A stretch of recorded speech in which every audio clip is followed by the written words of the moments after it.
এই রামায়ণ মহাভারত অষ্টাদশ পুরাণ তুমি ভগবান ভক্তের কথা লিখেছো, কিন্তু ফুলকপি, বাঁধাকপি, ওলকপি, চাল, ডাল, লবণ সবকিছু একাকার করে খিচুড়ি তৈরি করে।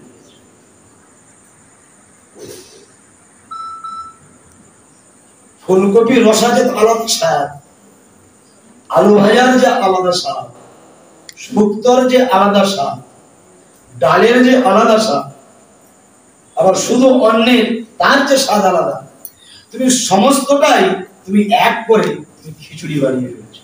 এখন যদি কেউ যদি খিচুড়ি খায়, তাকে যদি বলা হয় ভাই ফুলকপিটা কেমন লেগেছে বলতো, বাঁধাকপিটা কেমন লেগেছে বলতো, আলুটা কেমন লেগেছে বলতো, ডালটা লবণ কম হয়েছে না বেশি হয়েছে, আর কোনো উত্তর দেওয়া যাবে?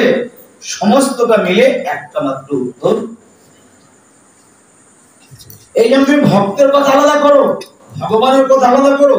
ভক্ত ভগবানের সত্য কথাগুলো তোমাকে, চরিত্রগুলোকে আলাদা আলাদা তোমাকে সাজাতে হবে, এবং আগে তোমাকে ভক্ত কথায় ডুব দিতে হবে। এই জন্য তাহলে আমি কি করব? তখন বললেন তুমি ভাগবত রচনা। ভাগবত হলো পঞ্চম বেদ। যে ভাগবত কথা শ্রবণ করবে, যে ভাগবত ভক্তের সঙ্গ করলে, প্রকৃত ভাগবত ভক্তের যদি 5 মিনিট সঙ্গ করে, 5 মিনিট তো দূরের কথা, কবিরাজ গোস্বামী বলছেন লব মাত্র। লব মাত্র মানে 1 সেকেন্ডকে 11 ভাগ করলে যে সময়টা বেরোয় তাকে বলা হচ্ছে লব। লব মাত্র ভাগবত সঙ্গে সর্বসিদ্ধ। দেখুন কথার মতো কথা যদি একটা কথা কানে বেজে যায় না, সেই কথার দ্বারা আপনার জীবনটা না চুরমার। সারা জীবন তো কথা শুনছেন, জীবনটা তো পরিবর্তন হচ্ছে না, যাই আছে তাই। হাতি চান করে আলার ধুলো, লাভ কিছু না। গঙ্গায় চান করবো, আবার বাড়িতে যে পাপ করি সেই পাপ করবো, কোনো লাভ আছে? ডুব দিয়ে কোনো লাভ আছে? আরে গঙ্গায় তো তুমিও ডুব মারছ, যিনি জেলে জাল পাতে সে তো ডুব মারছে। বরং একটা জেলে যখন জাল পাতে সে সারাদিনে অন্তত মিনিমাম 40টা ডুব মারে। আর আপনি কবে কোন যোগ করেছে আপনি সেই যোগে আপনি ডুব মারতে যান। তাহলে জালিয়া জাল পেতে দিনের সারাদিনে 24 বার 40 বার যে ডুব মারে, সে কি গঙ্গা স্নানে পাবে? কেন? তার প্রবৃত্তিটা তো গঙ্গা স্নানের ফল লাভ করার জন্য নয়, তার প্রবৃত্তিটা সে ডুব মারছে কেন? না গঙ্গার ফলগুলো নেওয়ার জন্য। গঙ্গা ফল কি? মাছ।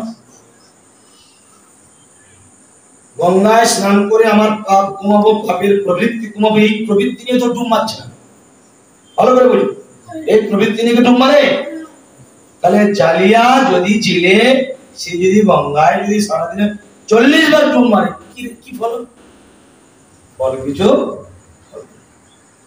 ঠিক সেই রকম তার যার চরিত্র প্রবৃত্তিটাকে সংশোধন করাবার জন্য ডুব মারে না।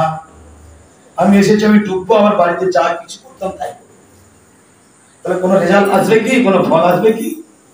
যদি গঙ্গার কাছে যদি প্রার্থনা করি, মা জ্ঞানে অজ্ঞানে জানতে অজান্তে আমি অনেক পাপ করে ফেলেছি, তুমি তো মা, আমি তো সন্তান, যা করেছি মা, কৃপা করে এই জন্মে এর পূর্ব জন্মে যদি তোমার এই দুরাচার সন্তান যদি কোনো পাপ করে থাকে, মা হে আমার সমস্ত পাপগুলো গ্রহণ করে। মা বলছে আমি সেই পাপীর পাপ নেই, সে যাতে আর যেন না পাপ না করে এই রকম প্রতিজ্ঞা নিয়ে যে আমার স্নান করে, আমি তার সমস্ত পাপ। কিন্তু আমি যা করছি তাই করবো, মাঝখানে মা তোর ডুব মেরে আমি বাড়ি চলে যাব, বাড়িতে যেগুলো করছিলাম সেগুলো করে যাবো, আর মাঝখানে তোর কাছে তুই পাপ নিয়ে নি, আবার আমি কি পাপ করবো? গঙ্গা বলছে ওই একটাও পাপ আমি একটাও পাপ আমি গ্রহণ করব। দেখুন সমাজের কোন যদি আমি ভয়ঙ্কর দোষ করি, সেই দোষের জন্য যদি প্রধান পঞ্চায়েতের কাছে আমি স্যারেন্ডার হয়ে যাই, তাহলে প্রথম কিন্তু ক্ষমা করে দেবে। আমি যদি স্যারেন্ডার হয়ে যাই যে আমি পাপী, আমি একজন অপরাধী, আমি একজন সমাজ বিরোধী, আমাকে তোমরা ক্ষমা করে দাও, তাহলে কিন্তু সবাই ক্ষমা করে দেবে। কিন্তু ক্ষমা করে দেওয়ার পর আবার যদি আমি কি এক সপ্তাহের মধ্যে সমাজ বিরোধী কর্ম করি, আর প্রধান পঞ্চায়েত জনগণ শুনবে আগের যেগুলো করেছিলাম আর পরে যেটা আমি করেছি দুটো একসঙ্গে আমাকে ধলাই দেবে আর আমাকে ছাড়বে কি? ঠিক সেই রকম গঙ্গাও তাই বলছেন, যদি তুমি আর পাপ করবো না এই প্রতিশ্রুতি নিয়ে যদি তুমি আমাকে স্নান করো, তাহলে তোমার সমস্ত পাপ তুমি যা করেছো সব আমি গ্রহণ। কিন্তু তোমার ভিতরের নেশা, ভিতরের প্রবৃত্তি, সেটা তোমার যাবে না। তাহলে তুমি পুকুরে কেন স্নান করলে না? ভালো তো পুকুর ছিল বাড়িতে, ভালো তো টিউবওয়েল ছিল বাড়িতে, তুমি সেই জন্য স্নান করতে পারতে, আমার কাছে কেন? এই জন্য এগুলো আমাদের জানতে হবে, এগুলো আমাদের বুঝতে হবে। না চিন্তা ভাবনা না করি, না এগুলি আমরা বড় বিপদে পড়ে যাই। এই জন্য জালিয়া কখনো কোনোদিন গঙ্গা স্নানের ফল পাবে না, তার কারণ তার ভিতরে প্রবৃত্তিটাই তো চেঞ্জ করতে পারছে না। সে যে গঙ্গায় স্নান করে আর যাতে অনিষ্ট কর্ম না করি, আর যাতে পাপের কর্ম না করি, সে চিন্তা সে চুটিয়ে পাপ করে যাবে, আর মাঝে মাঝে গঙ্গায় জালটা তুলতে গিয়ে ডুব মারবে, তাহলে কি হবে? সে গঙ্গা স্নান করবে। এই জন্য সাধু সঙ্গ করতে গেলে, ভাগবত সঙ্গ করতে গেলে কোটি জন্ম করে যদি নাম সংকীর্তন তথাপিও না পায় সে ব্রজেন্দ্র, ও কোটি জন্ম যদি হরি কথা প্রচুর সাধু সঙ্গ যদি করে, তাহলে কিছু পাবে না। আবার বলছে সাধু সঙ্গ সর্বশাস্ত্রে কয় লব মাত্র, সাধু সঙ্গ সর্বসিদ্ধি। হয়নি জগতে? হয়েছে হ্যাঁ কিনা? হয়েছে হ্যাঁ কিনা? লব মাত্র। শুধু চিন্তামণি বলেছেন বিল্ল ঠাকুর, কি বলেছেন? ছি ছি ঠাকুর, একটা রক্ত মাংসের পিণ্ডটাকে ভালোবাসবার জন্য পিতার শ্রাদ্ধ পরিত্যাগ করে আমার কাছে ছুটে এসেছে। তোমার মতো কাপুরুষ ধুৎকা ধুৎকা, তুমি বেরিয়ে যাও, তুমি একজন চামড়া, যে চামড়া ছাড়া কিছু জানে না, যে চামড়া ভোগ ছাড়া কিছু জানে না। সে আর অন্য কোনো ভাগবত কথা শুনেছে? তার জীবনে ওই কটা কথাই জানে। সে সাধু হয়েছিল কি? সে ভগবানকে লাভ করতে পেরেছিল কি? সে কোথায় গিয়ে ভাগবত শুনেছেন এক সপ্তাহ ধরে? সে কোথায় গিয়ে চৈতন্য চরিতামৃত শুনেছে? সে কোথায় গিয়ে 18,000 শ্লোক শুনেছে? শুধু চিন্তামণি তাকে ধাক্কা মেরে কথা বলেছিল, যে কথা দ্বারা বিল্ল ঠাকুর তার জীবনের ওই কয়েকটা মাত্র কথা তিনি সেই ধাক্কা সমগিরির নিকট তিনি দীক্ষা প্রাপ্ত হয়ে বৃন্দাবনে এবার নিয়ে গেলাম, দেখালাম। বৃন্দাবনে একবারে লালাবাবু জগৎ শিব মন্দিরের সামনে সেই বিল্ল ঠাকুরকে এসে ভগবান হাত ধরেছে, যে হস্ত স্পর্শ করেছে বিল্ল ঠাকুর করছে। আমার তো ছোটবেলা থেকে হাত ধরা স্বভাব, কিন্তু আমি যখন যার হাত ধরে আমি কামের বিকারে, আমি কামে থেকে আমি আপ্লুত হয়ে যাই। কিন্তু আজকে কে আমাকে হাত ধরলে আমার হৃদয়ে কাম আসছে না কেন? কামের পরিবর্তে বিশুদ্ধ একটা প্রেম, বিশুদ্ধ একটা ভক্তি, বিশুদ্ধ একটা আমার ভিতরে একটা শুদ্ধ প্রেম ভক্তি যেন প্রবাহিত হচ্ছে। ভগবান স্পর্শ করে ছেড়ে দিয়ে পালিয়েছে। রাত্রিতে এসে সেই ভগবান বিল্ল ঠাকুরকে বলছে, বলে বিল্ল, অনন্ত জীবনে এই হাত দিয়ে অনেক কিছু স্পর্শ করেছি, যে স্পর্শকে তুই, স্পর্শ সুখকে তুই থামাতে পারিসনি, দমন করতে পারিসনি, কিন্তু চিন্তামণির ধাক্কা মারা কথায় এমন তুই অমৃতের সন্ধান পেয়েছি। তাই চিন্তা করলাম আর যাতে এই জগতে কোন কমনীয় রসে যাতে তুই মুগ্ধ না হোস, এ জগতে যাতে চামড়ার দাসত্ব তোকে না করতে হয়, এই জন্য তোর হাতে হাত রেখে আমি স্পর্শ করে দিয়ে দিয়েছি, তোর এই জগতের আর স্পর্শ ভালো লাগবে, এই জগতের স্পর্শ তোর কাছে বিষের মতো লাগবে, এই জগতের স্পর্শ তোর আগুনের মতো লাগবে। তোর এখন দু জায়গায় স্পর্শ করতে ভালো লাগবে, এক ভক্তির চরণে আর এক ভগবানের। বুঝতে পেরেছেন? এই জন্য শুধু জিনিসটাকে ঘুরিয়ে দিতে হবে, বিষয়ে যে পৃথিবী আছড়ে আমার ভগবত ভজন অন্য কোনো ব্যাপার নয়, শুধু প্রবৃত্তিটাকে চেঞ্জ করে দেয়। এই জগতের যে যে জায়গায় আমার প্রবৃত্তি, আমার সম্বন্ধ, যে যে জায়গায় আমি ভালোবাসাটা তৈরি করেছি, হৃদয়ের ভালোবাসাটা আস্তে আস্তে নিত্য শুদ্ধ সনাতন বস্তুতে যদি আমি প্রয়োগ করতে যদি পারি, তাহলে আমার মনুষ্য জন্ম সার্থক। নাহলে আমি একজন চারপীয় পশু, নাহলে আমি একজন পাখি, নাহলে আমি একজন দানব, নাহলে আমি একজন জগতের বৃক্ষদেহ, নাহলে জলজ প্রাণী, জানে আমি এই জগতের ইতর। যতদিন পর্যন্ত এই জগতের ইতর প্রাণীদের যে সমস্ত প্রবৃত্তি, ওই প্রবৃত্তিকে জয়লাভ করে নিজের এই দেহখানা আমি গোবিন্দ সেবা সুখে আমি নিয়োজিত না করতে পারবো। এই জন্য বেল্ল ঠাকুরের জীবনে শুধু চিন্তামণি তুমি যে কথা শ্রবণ করেছে তার দ্বারা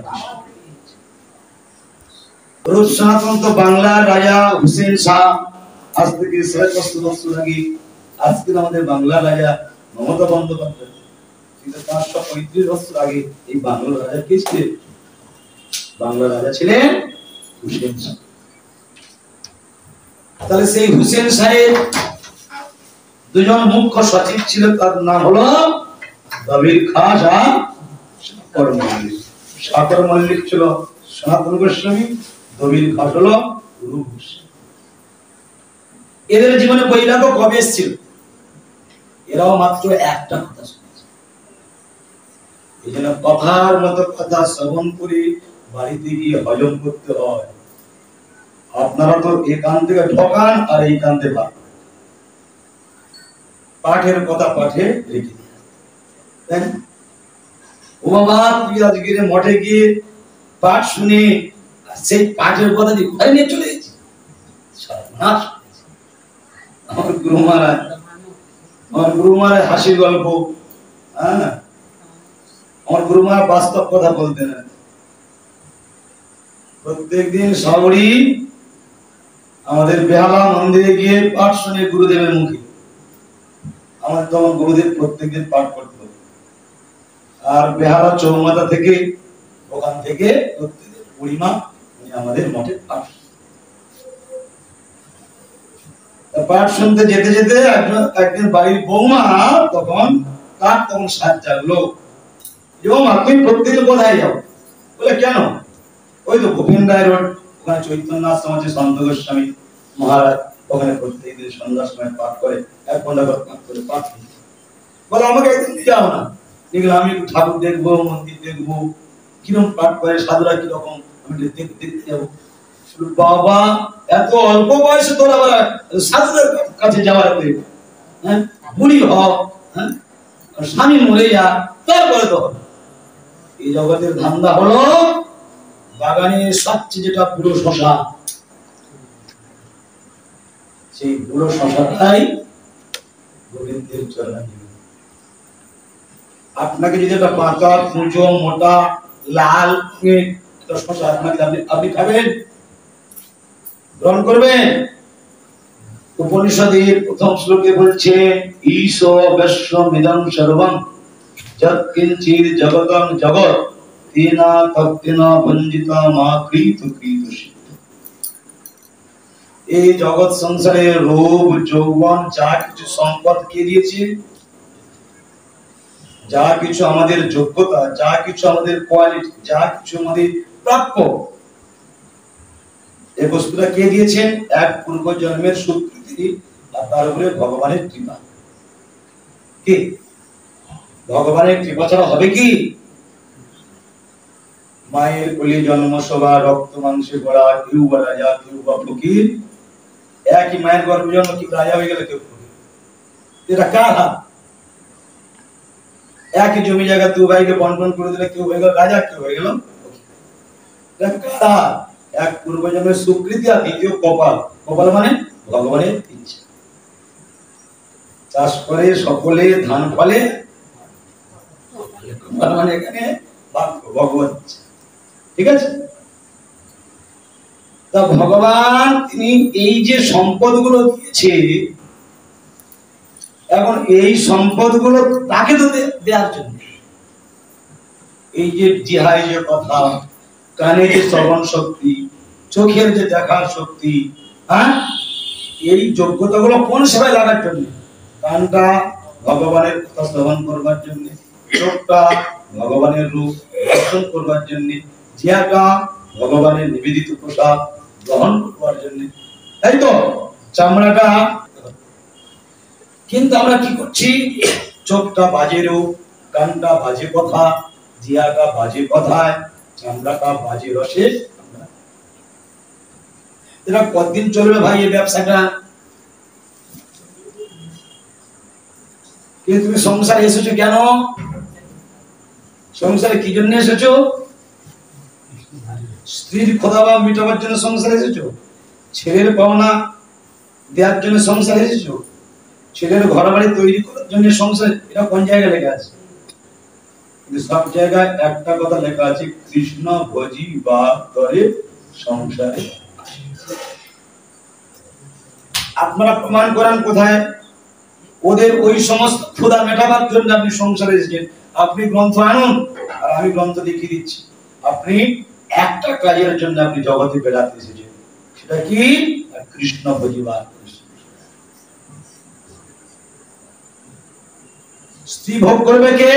মনের বাপ। আমরা যে অনিত্য সংসার করছি, অনিত্য সুখ নিয়ে কারা মাথামাতি করবে? এটা বাঘ করবে, একটা হাতি করবে, একটা ছাগল করবে, একটা বানর করবে, একটা কুকুর করবে, একটা বিড়াল করবে। আর আমি এই সংসারটাকে কৃষ্ণ সেবায়, আমি ওদের মতো সংসার করবো না। হ্যাঁ, আমার প্রয়োজন আমি স্ত্রী করবো, কিন্তু সেই স্ত্রীটা কৃষ্ণ সেবায় লাগবে। কুকুর লাগাতে পারবে না, শ্রীগাল লাগাতে পারবে না, মনের বার্তা স্ত্রীকে কৃষ্ণ সেবায় লাগাতে পারবে না।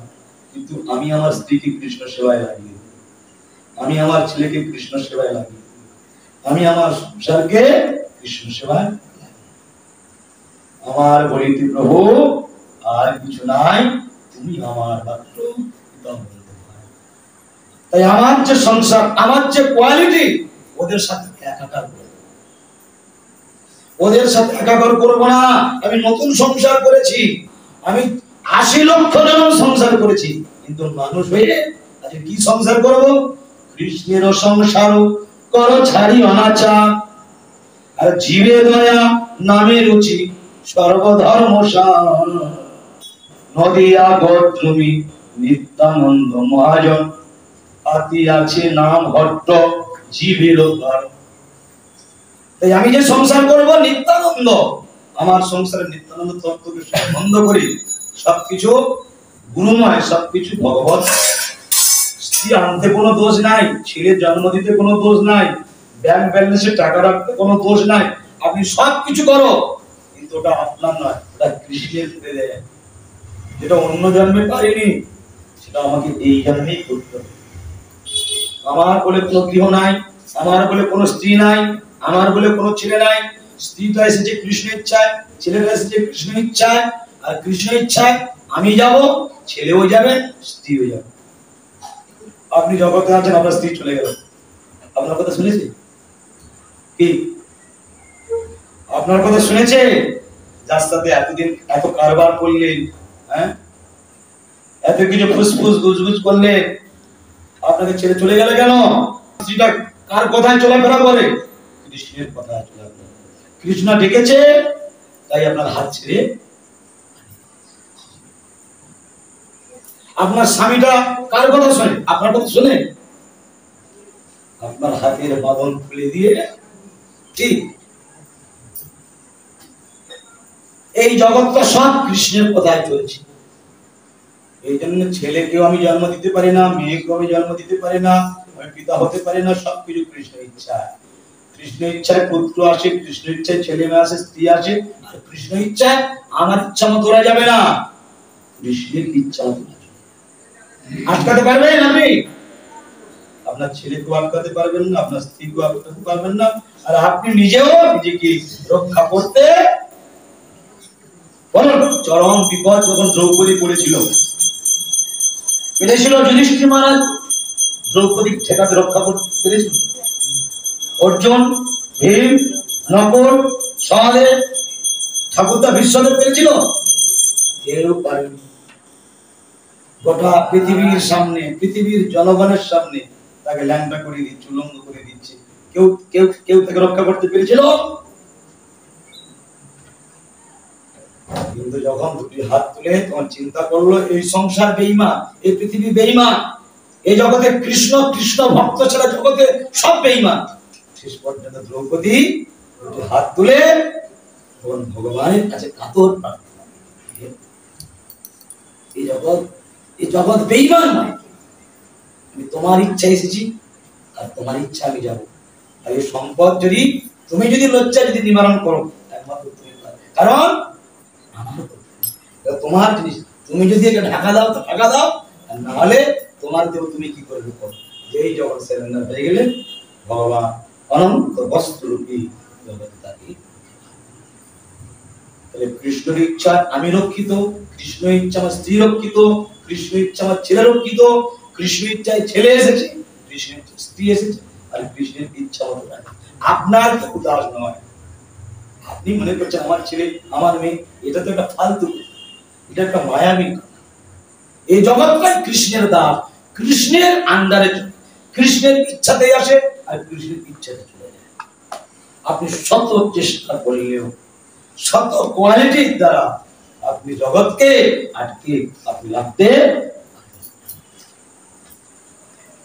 এই জন্য অতি সাবধানতার সহিত আমাদের মায়া মোহ সমস্ত কিছু ভগবত চরণে নিবেদিত করে আমাদের সংসারটা কৃষ্ণময়।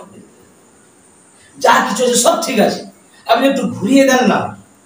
একজন গিরিরাজ পরিক্রমা করছে, দণ্ডবত একজন সংসারী লোক গিয়েছে, বলে বাবা কৃষ্ণকে পাওয়া যায় কি করে বলো তো? বাবা আমি দণ্ডবত পরিক্রমা করছি, আমি তুমি এমন সময় এমন প্রশ্ন করছো, বলে বলো না বাবা, আমি বৃন্দাবনে এসেছি, অনেক কষ্ট টাকা পয়সা খরচ করে, আর বৃন্দাবনে আসতে পারবো কিনা, বাবা বলো না বাবা কৃষ্ণকে কি করে পাওয়া যায়? তখন সেই সাধু বাবা বলেছিল, বেদের দ্বারা, শাস্ত্রের দ্বারা, ভাগবতের দ্বারা কখনো কৃষ্ণকে পাওয়া যাবে না। সন্ন্যাসী হলে কৃষ্ণকে পাওয়া যাবে না, তিলক করলে, গলায় মালা নিলেও কৃষ্ণকে পাওয়া যাবে না। বলে তাহলে কৃষ্ণকে আমি কি করে পাবো? তখন তিনি ইশারায় দেখিয়ে দিলেন, যেটা এরম এরম করছো এটা এইরকম এইরকম পাবো। কি বুঝলো? কি বুঝিয়ে দিল? জগতের যে বস্তুগুলোকে বউটা আমার, ছেলেটা আমার, টাকাটা আমার, গাড়িটা আমার, বাড়িটা আমার, এগুলো আমার, বলছে না এই হাতটাকে এটা ওই দিকে ঠেলে, ঘরটাও তোমার, বউটাও তোমার, ছেলেটাও তোমার, মেয়েটাও তোমার, সব কিছু তোমার ইচ্ছা। কৃষ্ণ পিতা কৃষ্ণময় যখন হয়ে যায়, জলে কৃষ্ণ, স্থলে কৃষ্ণ, অনলে অনিলে কৃষ্ণ, চন্দ্রে কৃষ্ণ, সূর্যে কৃষ্ণ, তারায় তারায় কৃষ্ণ। তাহলে সব যদি কৃষ্ণময় যদি হয়ে যায়, সব যদি কৃষ্ণ চিন্তা করো, হ্যাঁ স্ত্রীটাও কৃষ্ণের, ছেলেটাও কৃষ্ণের, বাড়িটাও কৃষ্ণের, তাহলে আপনি মরে গেলে কৃষ্ণের হবে না? কার? কত সহজ দেখুন, কৃষ্ণ পাওয়ার রাস্তা কত সহজ। আর যে যত বাঁকা হবে, যার চিন্তা, যার বুদ্ধি, যার চলাফেরা, যার যত বাঁকা হবে, সে তো এই নঙ্গরের মতো এই সংসারে পুনরপি জননম, পুনরপি মরণম, পুনরপি জননী জঠারে। আসক্তির নঙ্গরটাকে তুলতে হবে। আর সেই বর যাত্রীর মতো বর সেজে আছে, হ্যাঁ 11:30টার সময় বিয়ে হবে, আচ্ছা হেইয়া হেইয়া বলে হাল টানতেছি, লাস্টে সকাল হয়ে গেছে, সূর্য উঠে গেছে, বর চাচ্ছি হ্যাঁ কখন তার আমার বিয়ে হবে? হ্যাঁ তোমরা এখনো নম্বর নিয়ে যেতে পারলে না? বলে দেখো না বর, আমি তো হাল ধরে বসে আছি, আর আমার ভাইয়ারা সব তো সবাই হাল টানছে, দেখো না সবাই তো হাল করছে, হেইয়া হেইয়া। বলে তাহলে নম্বরটা কেন ওপারে যাচ্ছে না? যেই সকাল হয়ে গেল দেখা গেল কি সর্বনা, সে তো নৌকার সেই নম্বরটা তুলে, প্রচন্ড চারিদিকে কুয়াশা পড়েছে আর ঠান্ডা বাইরে বেরোয় জানে হালছে করতে ঠিক চলে যাবে। তার নম্বর না তুললে কি আর নৌকা উপরে যাবে কি? এই জগতে এই যে আমার রূপী এই নম্বরটাকে তুলে দেয়, নম্বরটাকে তুলে দিয়ে সবকিছু অতি সহজেই এই জন্মেই আপনি ভগবানকে কৃষ্ণ কৃষ্ণ পাত্র। এই জন্য যে কথাটি আমি বলেছিলাম যে সুখদেব গোস্বামী 16 বৎসর, প্রহ্লাদ মহারাজ 1000 বৎসর, এটা বর্তমান যুগে কি করে যুক্তি দেখানো যায়? আসলে প্রহ্লাদ মহারাজ এবং এই সুখদেব গোস্বামী আমাদের মতো রক্ত মাংসের শরীর নয়। এদের জন্ম বৃত্তান্তরা জানেন, নারী পুরুষের মিলনে এরা আসে। এই জগতের নারী পুরুষের মিলনে ওদের দেহ তৈরি হয়নি। আমাদের যেমন দেহগুলো নারী পুরুষের মিলনে হয়েছে। আমার ভিতরে যে হাড়গুলো বাবার বীর্যের দ্বারা, আমার ভিতরে যে রক্ত মাংসগুলো এটা মায়ের রক্তের দ্বারা তৈরি হয়েছে। প্রহ্লাদ মহারাজ, সুখদেব গোস্বামী, তারা তো দ্বাদশ মহাজনের একজন। দ্বাদশ মহাজনের নাম জানেন তো? ব্রহ্মা, নারদ, শিব, সুখদেব, চতুষ্ষণ, মনু মহারাজ, কপিলদেব, জনক রাজা, ভীষ্মদেব, বলি মহারাজ, প্রহ্লাদ মহারাজ, যম মহারাজ। ওদের কথাগুলো আমাদের সাথে সমান করলে হবে না। এই যে ব্রহ্মা, ব্রহ্মা কি উনি কি নারী পুরুষের মিলনের জন্ম হয়েছে? ব্রহ্মা, ব্রহ্মা অপর নাম অজনাথ। অজনাথ কথার অর্থ কি? অজ মানে ভগবান, নাম মানে নাভি, যে ভগবানের নাভি থেকে স্বয়ম্ভু ব্রহ্মা জন্ম হয়। এই জন্য এরা অপ্রাকৃত দেহরূপে মায়ের গর্ভে ইচ্ছা করলে 1000 বৎসর থাকতে পারে, ইচ্ছা করলে 16 বৎসর থাকতে পারে। পরে যখন বাচ্চা বার হচ্ছে না পেট থেকে, তখন ব্যাসদেবের স্ত্রীর নাম কি? কে বলতে পারে? বলো। বিটিকা দেবী। ব্যাসদেবের স্ত্রী তখন বলছে কি ব্যাপার, পেটটা কি ফুলে থাকবে? আসলে পেটটা ফুলে আছে, ওর ভিতরে অপ্রাকৃত শক্তির পেয়ে সুখদেব গোস্বামী অপ্রাকৃত দেহেতে। কেন সুখদেব গোস্বামী কি বলেছিলাম? সুখ পাখি। তো সুখ পাখি কি করে পিটিকার গর্ভে গেল? ও পিটিকার গর্ভে প্রবেশ করলো কি করে? ওই যে মহাদেব ভাগবত কথা বলছেন আর বলেছেন হু দিয়ে যেতে হবে, তাই তো? আর পার্বতী দেবী তখন বলছে ঠিক আছে হু দিয়ে যাবো। যে গাছের গোড়ায় ভাগবত কথা শুরু হয়েছিল ওই গাছের পুকুরে ছিল সুখ পাখি। কথা শুরু হয়ে গেল। বারবার মহাদেব বলেছেন আমি যদি ভাগবত কথাময় আগুনে প্রবেশ করি আমি আর মহাদেব থাকবো না, আমি তখন ভাগবতময় আগুন দিই। তুই মাঝে মাঝে হুঁটা দিয়ে যাও, নাহলে আমার চরণে অপরাধ হয়ে যাবে আর ভাগবতের চরণে। কি দেবী পার্বতী ঘন্টা ধরে হু হু করে গেছিল, চোখে ঘুম পেয়ে গেছে পার্বতী। ঘুম যেই পেয়ে গেছে কখন ঘুমিয়ে পড়ে মহাদেবের কোলে মাথা দিয়ে নাক ঢেকে ঘুমাচ্ছে, আর এনার জ্ঞান নেই। মহাদেব বলেছে আমার কথা শুরু হলে কখন সুই জবাব আমি জানি না, যতক্ষণ পর্যন্ত আমার শরীরের ব্যাটারি না শেষ হবে ততক্ষণ পর্যন্ত মাইক চলবে, তুমি শুধু মাঝখানে মাঝখানে একটুখানি।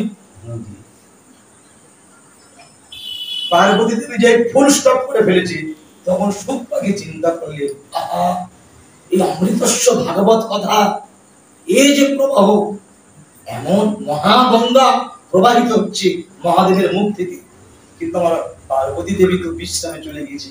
এই মতো অবস্থায় যদি হু যদি বন্ধ হয়ে যায় তাহলে তো মহাদেব ক্রোধান্বিত হয়ে যাবে, মহাদেব ক্রোধান্বিত হয়ে হয়তো একটা ক্ষতি হয়ে যেতে পারে। তার চেয়ে বরং এই মহাগঙ্গা আমি আস্বাদন করছি, আমি বরঞ্চ হু দিয়ে যাই। মহাদেব তো জানে না কে হু দিচ্ছে, বাকি হু দিচ্ছে না আমার পার্বতী হু দিচ্ছে, উনি তো সেই ভাগবত জগতে চলে গেছে, প্রবেশ করেছে, তাই না? লোহাটা আগুন ঢুকে গিয়েছে, কর্ম হয়ে গেছে। মহাদেব হরি কথা বলা শুরু করে দিয়েছেন, আর ওই সারা রাত ওই সুখ পাখি শ্রবণ করে যাচ্ছে, আর উনি পার্বতীর জায়গায় হ্যাঁ হ্যাঁ। সকাল হয়ে গেল, সূর্য উঠে গেল, সূর্যের আলো গায়ে যখন পড়েছে, গরম যেই ঠেকেছে, আস্তে আস্তে সম্বিত পূর্ব অবস্থা ফিরে পেল। যে পূর্ব অবস্থা ফিরে পেয়েছে, পার্বতী উঠে পড়েছে, বলে প্রভু তুমি এখনো ভাগবত কথা চালিয়ে যাচ্ছ। বলে কি পার্বতী, তুমি তাহলে ভাগবত কথা শুনো না? বলে না, আমি তো উঠে দেখছি আমার খাতা থেকে লাল ভাত পড়ছে, আমি হা করে ঘুমাচ্ছি। তাহলে এতক্ষণ তাহলে হু হু কে দিয়ে গেল? ওই সুখ পাখি তখন ভয় পায়। এতক্ষণ তাহলে আমি যে সারা রাত হরি কথা বলছিলাম, হু হুটা কে দিল? ওই সুখ পাখি তখন উড়ে চলে যাচ্ছে। তখন দেবী পার্বতী দেখতে পেয়ে মহাদেবকে বললেন, ওহো, এই তো সেই বৃন্দাবনের নিকুঞ্জের সেই সুখ সারি, এই সুখ পাখি চলে যাচ্ছে, তাহলে বুঝি এই সুখ পাখি হু দিয়ে যাচ্ছে। সঙ্গে সঙ্গে মহাদেব ত্রিশূল নিয়ে সেই সুখ পাখির পিছনে পিছনে দৌড়াতে লাগলো। আর সুখ পাখি ভয়ে ভীত হয়ে ছাদের উপরে বিটিকা দেবী উনি কি করছিলেন? ঘুমাচ্ছিলেন। এমন সময় পবন দেবের ইচ্ছা, বাতাস যখন বিটিকা দেবীর যখন অঙ্গে যখন বাতাস প্রবাহিত হলো, নিম্ন অঙ্গের কাপড়টা আস্তে করে চলে গেল। সঙ্গে সঙ্গে সেই সুখদেব গোস্বামীর সুখ পাখি তখন ওই বিটিকা দেবীর জনি দেশে গিয়ে প্রাণ ছেড়ে দিলেন। সঙ্গে সঙ্গে তার জনি দিয়ে দিয়ে প্রবেশ করলেন তার ঘরে। তাহলে নারী পুরুষের মিলন হয়েছে কি? নারী পুরুষের মিলন হলো কি এখানে? আর আরেকটা তত্ত্বে বলছে, বিটিকা দেবী সরোবরে স্নান করতে গিয়েছিলেন, আর মহাদেব ধরে ফেলে অবস্থা। সেই ভয়ে ভীত হয়ে তখন সেই সরোবরে মানে যেখানে বিটিকা দেবী আচমন করছে, সূর্যকে সাক্ষী রেখে আচমন করছে, তখন সুখদেব গোস্বামী সেই জলে প্রাণ পরিত্যাগ করেছে। সঙ্গে সঙ্গে সেই জলটি বিটিকা দেবী গ্রহণ করে তার পেটে সেই সুখদেব গোস্বামী আবির্ভাব হয়েছে। তাহলে নারী পুরুষের কোন মিলন হলো? হয়েছে কি? যেখানে নারী পুরুষের মিলন নাই, সে সন্তান হাজার হাজার বছর থাকতে পারে। ওটা কেবলমাত্র একটা বাতাস তার পিঠে আছে, সূক্ষ্ম দেহ নিয়ে। কারণ আমাদের মোট দেহ কটা? মোট দেহ হলো তিনটি। একটা হলো স্থূল দেহ, একটা হলো সূক্ষ্ম দেহ, আর একটা হলো চৈতন্য দেহ। এই স্থূল দেহটা কি কি দিয়ে তৈরি? এই স্থূল দেহটা 20টা জিনিস দিয়ে তৈরি, যেটা আপনারা দেখতে পাচ্ছেন। এটা স্থূল দেহ। কি কি জিনিস আছে এর মধ্যে? রূপ, রস, গন্ধ, শব্দ, স্পর্শ 5টা, পাক, পানি, বায়ু, পথ, উপস্থ 5টা, ক্ষিতি, গপ, দিক, মরুদ্গম 5টা, পাক, পানি, বায়ু, পথ, উপস্থ 5টা। মোট কটা হলো? এই 20টা জিনিস দিয়ে এই রক্ত মাংসের এই রক্তটা তৈরি। এর যে পরের দেহটা কোনটা? যেদিন আমি শরীর ছেড়ে দেব, যেদিন আমার এই শরীরটা নিয়ে শ্মশানে চলে যাবে, আমার এই শরীর থেকে আমি দুটো দেহ নিয়ে বাইরে চলে যাব, বাইরে বেরিয়ে আসবো। তখন জগতে কান্নাকাটি শুরু হয়ে যাবে। বৈষ্ণব মহারাজ, এই মঠের যে মহারাজ, সে দেহ ছেড়ে দিয়েছে। দেহ ছেড়ে পালাবো নাকি? অত সুবিধা? আমি দেহের মধ্যে একদিন ঘর করলাম, ঘর করে এই দেহ থেকে আমি এখন বাইরে চলে গেছি, এখন আমাকে তোমরা শ্মশানে নিয়ে যেতে পারো। তাই বলে আমি ওই দেহের আকর্ষণ ছাড়বো নাকি? দেহের মা ছাড় নাকি? এত সাবান, এত শ্যাম্পু, হ্যাঁ, এত তেল মেখে আমি শরীরটাকে আমি মানুষ করেছিলাম, আর সেই শরীর ছেড়ে দিয়েছি বলে, ওটা শ্মশানে নিয়ে যাচ্ছে বলে আমি ছেড়ে কথা বলবো? আমি দুটো দেহ নিয়ে এই শরীরের সাথে সাথে আমি আকাশে বাতাসে ঘুরে যাবো। সেই দুটো দেহ কি কি? সেই দুটো দেহ হলো, প্রথমটি হলো সূক্ষ্ম দেহ। এটা 4টে জিনিস দিয়ে তৈরি: মন, বুদ্ধি, অহংকার আর চিত্ত। ঠিক আছে? আর একটা দেহ ভিতরে, তার নাম হলো চৈতন্য দেহ, আত্মা। তাহলে আমি যখন মরে গেলাম, এখনো পর্যন্ত দুটো দেহ কিন্তু আমার আছে। দুটো দেহ নিয়ে কিন্তু আমি এই বায়ুমণ্ডলে ঘুরে বেড়াচ্ছি।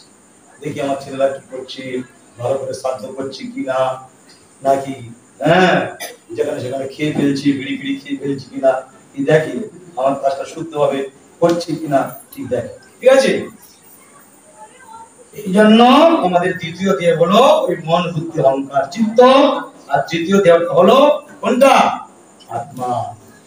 তাহলে সুখদেব গোস্বামী যে দেহ নিয়ে জনি দেশে প্রবেশ করেছিল, ওটা রক্ত মাংসের শরীর নয়, ওটা হলো আত্মা আর মন বুদ্ধি অহংকার চিত্ত, সূক্ষ্ম দেহ আর চৈতন্য দেহ নিয়ে মায়ের গর্ভে 16 বছর ছিল। আর প্রহ্লাদ মহারাজ, ওনার মার নাম কি? প্রহ্লাদের মার নাম কি? বায়াতুর গর্ভে 1000 বছর ছিল।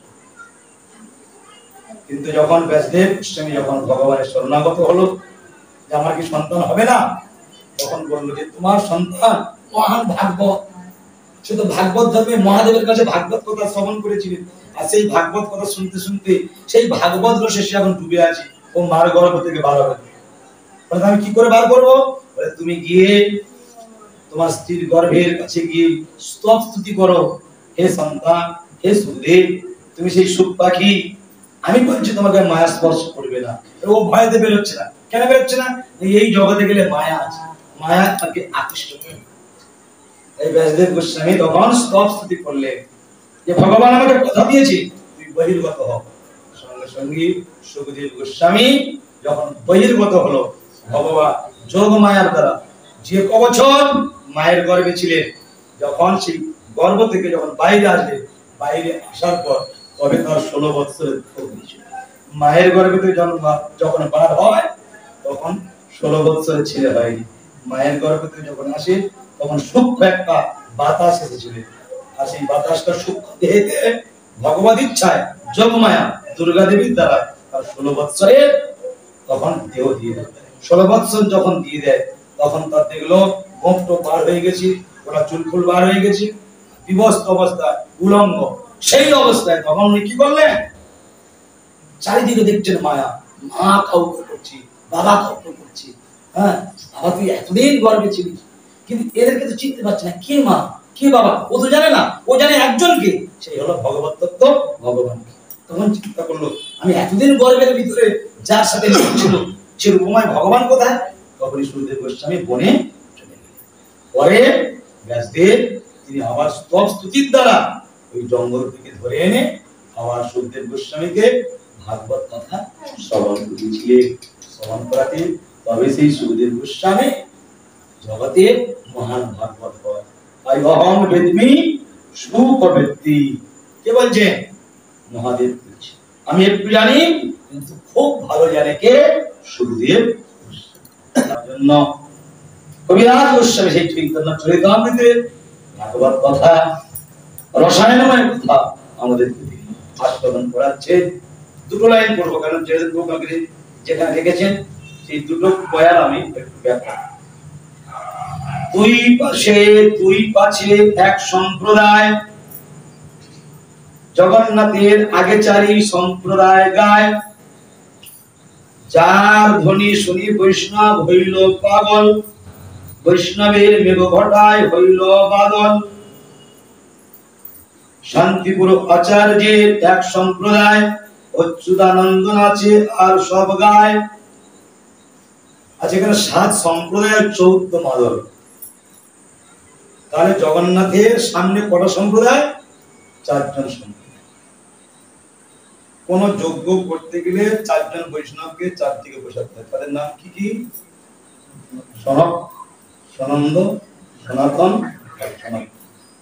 নাহলে আমার শুভ কাজ হবে হবে যে কোনো একটা শুভ কাজ, মন্দির প্রতিষ্ঠা, আগে চারিদিকে 4টে কলা গাছ, 4টে ঘট রেখে মাঝখানে যজ্ঞের সেই ঘরটাকে স্থাপন। এই 4 জন কারা? এই 4 জন কারা? হলো ব্রহ্মার মানস পুত্র সনক, সনন্দ, সনাতন, সনত কুমার। এই ভগবানের রথ যাচ্ছে, তার এই 4টি সম্প্রদায় সম্মুখে সেখানে বিরাজিত হয়ে তারা কীর্তন করছে। আর পাশাপাশি কটা আছে? 2টো সম্প্রদায়। কেন জগন্নাথের রথের এ পাশে একটা সম্প্রদায়, এ পাশে কটা হলো? 6টা। আর পিছনে একটা সম্প্রদায়। মোট কত সম্প্রদায় হলো? 7। আচ্ছা, আমরা কয় ভাগে বাঁধা এই সংসারে? 7 পাকের জট ছাড়াতে গেলে এই 7 সম্প্রদায় নিয়ে আমাদেরকে ভগবানের কীর্তন করতে হবে। তবে অনাদি অনন্তকালে এই সত্য বন্ধনকে আমরা চাই না। ভগবানের চারিদিকে বেষ্টন করে আছেন সত্য সম্প্রদায়। আর আমরা কি করছি? নারী পুরুষ সংসারকে ঘিরে আমরা সাতটাকে বাঁধাচ্ছি। তাই ভগবানের রথে রজ্জু ধারণ করে এই কথামৃত যদি আমরা আস্বাদন করি, প্রকৃত রথযাত্রা মর্মার্থ বুঝে উঠতে পারি, তবে অনাদি অনন্তকালের এই সাত পাকের জট আমরা খুলতে পারবো। নাহলে খুলতেও পারবো না, এই সংসারে বারবার আটকে হবে। নারীর কাছে, পুরুষের কাছে, সংসারের কাছে, বিষয় এটা জানতে হবে। তো একটা হলো না, ছটা হলো না, কি সাতটা সম্প্রদায়কে বাছাই করলেন ভগবান। আর সাত সম্প্রদায় কি কি? সাত সম্প্রদায়ের অর্থ, আমরা যেখানে বসবাস করছি, এখান থেকে ভগবান যেখানে বসবাস করছে সেখানে যেতে গেলে এখনো সাতটা স্তর আছে। কি বললাম? আপনারা বিয়ে করেছেন তো সময়, না? বিয়ের সময় মেয়েটাকে কবার ঘোরায় বলো তো, মুখ দিয়ে কবার সাত পাক ঘোরায় কেন জানেন? সাত পাক ঘোরা, সাত পাক, এই সাত পাকে ঘোরায় মানে সাত পাকে বাঁধানো। এগুলো অনেক শাশ্বত সনাতন ধর্মের ফিলোসফি। এগুলো প্রকৃত শাস্ত্রের সঙ্গ করতে হবে, বললে আপনি এত আনন্দ পাবেন এর ভিতরে। এই জন্য শাশ্বত সনাতন ধর্মের প্রত্যেকটা জিনিসের মানে আছে। শাখাটা কি, সিঁদুরটা কি, ব্রাহ্মণ গিয়ে ওই তারা দুটো দেখায় কেন, ওরা কারা? এগুলো কি ছেলে খেলা হচ্ছে? হ্যাঁ, কালীঘাটে গিয়ে কালীর সামনে সিঁদুর করে চলে আসলাম, কদিন সংসার? ওর সংসার কদিন টিকবে? ওই এক মাসে কিছু সময় টিকবে। এগুলি কি শাশ্বত সনাতন ধর্মে এইসব বিধানগুলো দেওয়া হয়েছে? হ্যাঁ, ব্রাহ্মণ থেকে এই সমস্ত প্রসেস পন্থাগুলো কি এমনি করা হচ্ছে? হ্যাঁ, তো কালীর সামনে গিয়ে সিঁদুর করে হয়ে গেল? হ্যাঁ, এই জন্য এই সাত পাকে বাধা মানে ওই মেয়েটা একটা একটা পাক দিয়ে আসছি আর বলছি, তোমার মতো স্বামী আমি ৮০ লক্ষ জন্ম পেয়েছি, তাই তোমাকে উপস্থিত যাত্রার অভিনয়কারী স্বামীর মতো আমি তোমাকে গ্রহণ করলেও আমার কিন্তু প্রকৃত স্বামী কিন্তু সেই সাতটা ধাপের উপরে কিন্তু আছে। তিনি হলেন জগৎপতি নারায়ণ। নারায়ণ কোথায় আছে? আমরা যে লোকে বসে আছি, লোকটার নাম কি? ভূলোক। এর উপরে লোকের নাম কি? ভুবলোক। তার উপরে স্বর্গলোক, তার উপরে জনলোক, তার উপরে মহলোক, তার উপরে তপলোক, তার উপরে সত্যলোক, তার উপরে আছে বৈকুণ্ঠপতি নারায়ণ। তাহলে এই সাতবার যে প্রদক্ষিণ করা মানে ওই নারীটা বলতে চাচ্ছে যে এই জন্মে যে তোমাকে আমি স্বামী রূপে স্বীকার করছি, আমাকে কুকুরের মতো ব্যবহার করবে না, বাঘের মতো ব্যবহার করবে না, এই সমস্ত পশু পক্ষীদের মতো ব্যবহার করবে না। তোমার দ্বারা যেন এই সত্য প্রকৃতি অতীত যে আমার স্বামী, আমি যেন তাকে যেন লাভ করতে পারি। সে স্বামীর গলায় একবার মালা বদল করলে আর সিঁদুর মুছতে হয় না। সে স্বামীর সাথে একবার যদি হস্তবন্ধন করা যায় আর শাখাও কোনোদিন ভাঙবে না। কিন্তু আমি নারী জাতি, এখন সে ভগবানকে পাচ্ছি না, তাই তোমার মতো একটা স্বামীকে আমি স্বীকার করলাম। মীরাবাইও করেনি? মীরাবাইও স্বীকার করেছিল।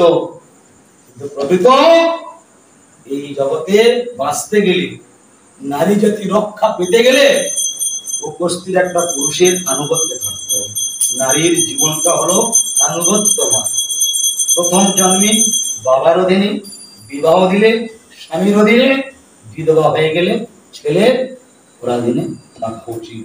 না হলে এই জগতের ব্যাঘ্র জাতি আপনাকে ঘুরে ঘুরে খেয়ে নেবে। এই জন্য এই যে সত্য প্রদক্ষিণ যে করা হয়, সত্য প্রদক্ষিণ মানে এই সত্য প্রকৃতি অতীত, সেই লক্ষ্মী নারায়ণ হলো আমার প্রকৃত পতি। সেই পতির কাছে যেন আমি যেতে পারি।